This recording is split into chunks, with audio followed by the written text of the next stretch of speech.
So ayan guys, so yung may boat dyan, oh, ayan. So mag-try tayo sakay dyan. Tapos sa gitna dyan, may ano sa may mandir. Ah, yung mandir. Ano? Mandir ay na yun ba? O tiya mandir sa. Ay may mandir doon sa gitna, parang temple. Ayun, gusto kong pumunta doon guys, kaya ayan samahan mo ako. Abi. Okay. Ow! Merong mobile ko siya ba ni Katambal? This is Nepal, a landlocked country in South Asia.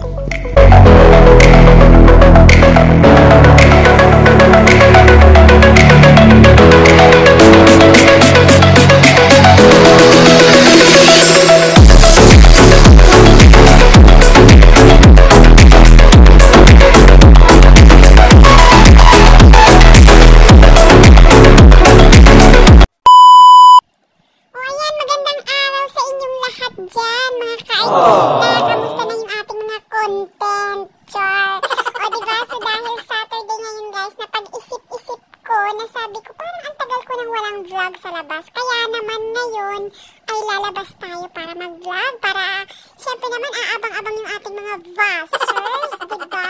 Kaya tara na, let's go! Umpisahan na natin yung ating vlog. So obviously guys, galing sa bahay, nag-bus lang ako papunta dito. Kaya nakita nyo naman palakad-lakad ako at nagba-vlog-vlog. Dahil sabi ko mabuti na yung maglalakad para tipid. So ngayon habang naglalakad ako, iniisip ko na magbabas ba ako papunta ng Lakeside o hindi. Pero sabi ko, ay magbas na lang para tipid lalo. Ako'y naglalakad at nagsasalita ako sa harap ng camera. May mga nakatingin sa akin. Pero sabi ko, wala akong pakialam sa inyo dahil ito ang trabaho ko. So trabaho lang, walang personalan.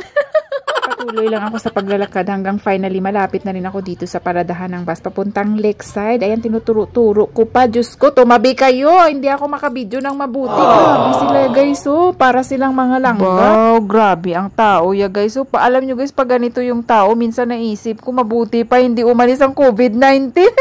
At least social distancing, diba? Tapos tulad nito, oh, parang babanggain ka pa ng mga hayop na ito.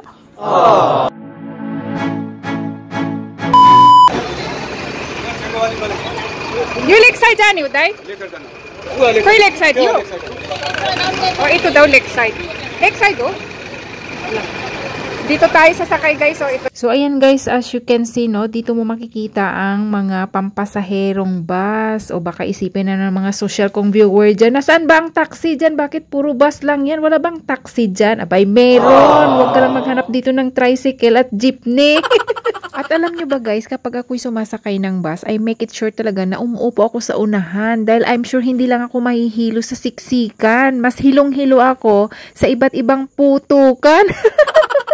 So ayun na nga guys, no, after 5 minutes siguro ng pag-aantay ng iba pang pasahero, ay umalis na rin kami. At buti na lang itong driver ay napansin ko ay hindi siya pasaway. Dahil kung pasaway siya, naku, babawaan ko talaga siya guys at maghanap ako ng ibang bus. So, syempre guys, dito sa Nepal, no, kapag ikaw ay sumakay ng isang ordinary na bus, i-expect mo na punong-puno ang bus, tapos hindi talaga sila titigil hanggat hindi mapuno ang bus. At kung punong-puno na ang bus, naku guys, kung nag-perfume ka galing sa bahay mo, pagdating mo doon sa paruroonan mo, amoy kilikili ka na at sigarilyo. So, medyo walang traffic ngayon guys, kaya enjoy yung ating so ayun na guys, no, kung napapansin ninyo, no, malapit lang ako sa may pintuan kasi ready na ang lola nyo. Ganyan talaga ako pag nagsumakay ako ng bus. Talagang malapit ako sa pintuan dahil kung ano yung maamoy ko at mahilo-hilo ako, ay lalabas na ako ng bus kahit hindi na ako magbayad. Bahala sila dyan. Joke lang guys ha. Syempre naman kailangan natin magbayad, so, no? So ayan guys, no, so far mga 20 minutes lang ang takbo nitong bus bago kami makarating sa Lakeside. At medyo mabilis yung takbo ng bus. At syempre naman, enjoy ng lola ninyo ang sarap ng simoy ng hangin sa open window ng bus. Kaya sabi ko, ay napakaswerte ko talaga ngayong araw dahil kung minalas ako, I'm sure hindi ganyan ang itsura ng pagmumukha ko. So ayan guys, no, finally nakarating din ako sa Lakeside. At syempre bago tayo pupunta sa ating main destination, ipapakita ko muna sa inyo dito yung sa gilid ng lake, kung ano yung tinitinda nila. So imaritis muna natin sila guys, dahil kanina pa sila tingin ng tingin sa akin. So ayaw ko naman na isipin nila na wala akong pera, kaya tara na. Puntahan natin sila guys at ukrayin. Baka naman makamura tayo dito ng mga accessories, o diba? So ayun na nga guys, no, bigla talaga akong lumapit at sinimulan ko ng kilatisin yung kanilang paninda. So ngayon, sabi ko sa kanila, may discount ba kayo? Biglang sumimangot yung sidewalk vendor. Sabi niya, ma'am, oo may discount yan. Alin ba dyan ang gusto nyo? Sabi ko, masyado kang atat. Bigyan mo muna ako ng chance na mag-video kahit 1 minute.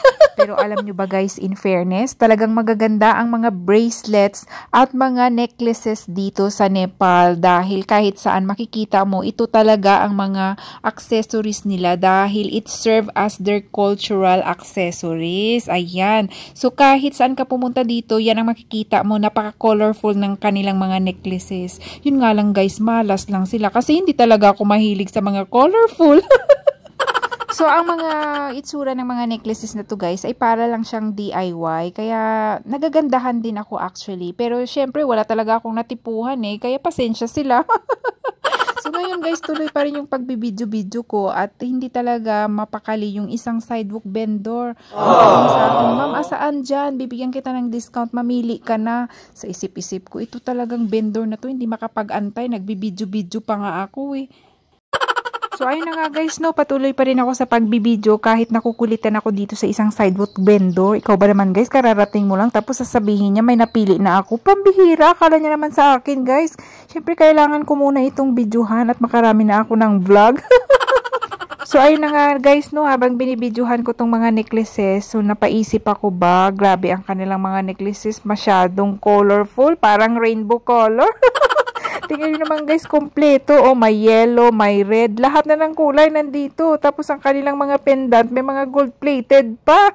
So, ayan na nga guys, no. So, syempre, pinakita ko sa inyo. So, syempre, sasabihin ko rin sa inyo yung presyo. Dahil ito ay mga cultural accessories lang dito sa Nepal. Hindi siya mahal. Ito ay mga momorahing mga accessories. Pero, syempre, gusto kong ipakita sa inyo kasi maganda rin siya tingnan. Pero, hindi talaga, wala talaga akong hilig dito sa mga ganito guys. Kaya, hanggang tingin lang ako, hanggang sukat lang ako. Pero, syempre, nasabi ko rin sa sarili ko, malay mo, di ba, may matipuhan tayo. Tulad niyan, napaka-colorful.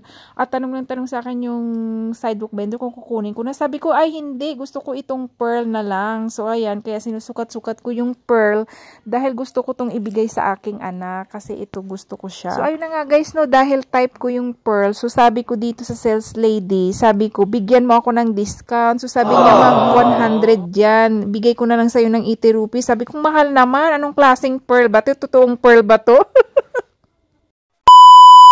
So, ayan guys. So, yung may boat dyan. O, ayan. So, mag-try tayong sakay dyan. Tapos, sa gitna dyan, may ano siya, may mandir. Ah, yung mandir. Ano? Mandir ay na yung bike? O, tiya, mandir sa. Ay, may mandir doon sa gitna. Parang temple. Ayun, gusto kong pumunta doon guys. Kaya, ayan, samahan mo ako. Punta tayo doon. So, ayun na nga guys, no. Finally, nandito na ako sa aking final destination. Dahil sa totoo lang, ito lang naman talaga ang sadya ko dito. Ang ma-experience ang boating dito na sinasabi nila sa Phewa Lake, which is the second largest lake dito sa Pokhara, Nepal. So, syempre naman guys, sa tagal ko na dito sa Nepal, hindi talaga ako nagdalawang isip na ma-experience ang boating na to dahil syempre guys, matatakotin ang lola ninyo. At syempre naman, hindi ako sigurado. Nako, kaya sabi ko, bahala na. Kung talagang oras mo na. Kung patay. So, ayan guys, no, bago ako sasakay ng bangka, syempre naman, gusto kong sabihin sa inyo kung anong meron dito sa lake, kung bakit ito dinadayo ng mga dayuhan. So, syempre guys, first of all, kaya ito dinadayo ng mga turista dahil meron ditong mandir sa middle ng lake na ito. So, ang ibig sabihin ng mandir ay temple ng mga Hindus. So, dinadayo nila para magdala sila doon, mag-pray sila, magdala sila ng kanilang mga alay. So, before ako pupunta sa bangka, ay pumunta muna ako dito guys sa kuhanan ng vest. So, syempre nandyan si kuya na napaka-friendly.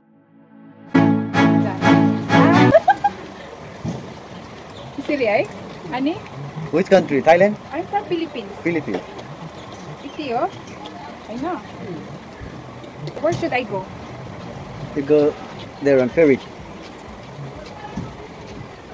Yeah, this one. Yes. This is going right? No. This is small boat. Ah, small boat. Okay. Yes. I need to give money Excellent. first. Yeah, you just 10 rupees. Yeah, tabay. Oh, dyan na ba? Yan, dito nikalong 20 rupiah din po. 20 rupiah. 20 rupiah matre.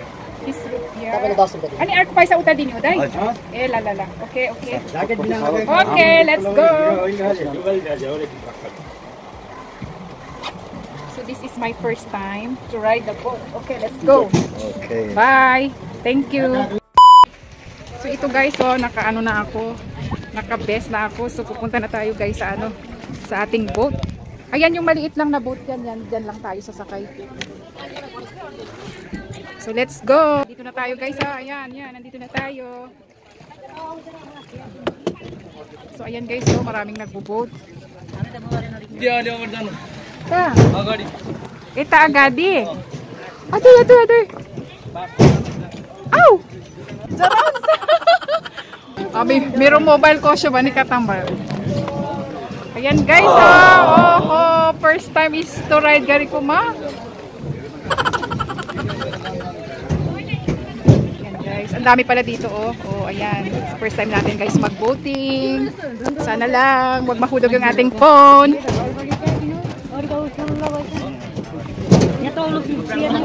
So ayun na nga guys no, finally nasa boat na kami at mga 8 person lang ang pwedeng sumakay dito. So ngayon kailangan nakaupo kami at the middle para mabalanse. Otherwise guys ay lahat kami mamamatay, ay tataob yung boat dito. So ngayon guys, it takes maybe 10 to 15 minutes bago kami makaabot doon sa middle kung saan nandoon makikita ang mandir. So ngayon guys, dahil mabagal lang yung takbo ng boat na to, so ngayon nandun talaga yung takot sa aking dibdib. Hindi lang ako nagpapahalata pero naka-smile pa rin ako. Syempre guys, may vlog tayo, kailangan naka-smile tayo. So bago ngayon guys kami makarating doon sa mandir no, kailangan iikot muna itong aming boat doon sa likod ng mandir. Ayan.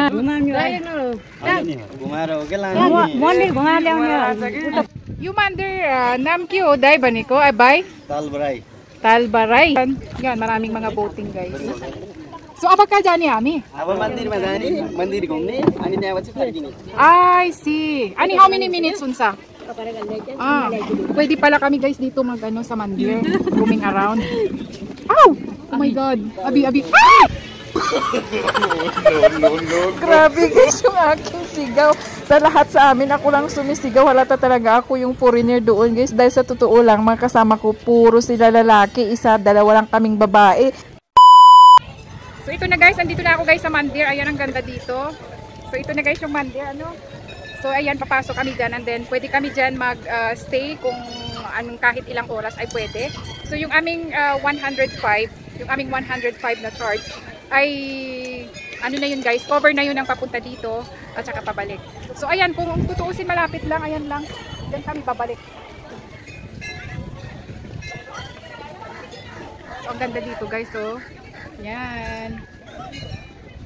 Actually sa tagal ko na dito, ngayon lang ako dito nag-try ng itong boat na to. Kasi actually ayaw ko itong boat na maliit kasi natatakot ako talaga. But hopefully today ay ito nakatapos din, nakarating din dito. So far, mag-ikot-ikot ako dito guys sa loob kasi gusto kong makita kung ano yung itsura ng mandir nila sa loob. So ito guys, ang mandir, ang ibig sabihin doon ay simbahan ng mga Hindu. So ayan, maraming tao dito ngayon. So since ngayon ay Saturday. So ayan, iikot ko yung camera.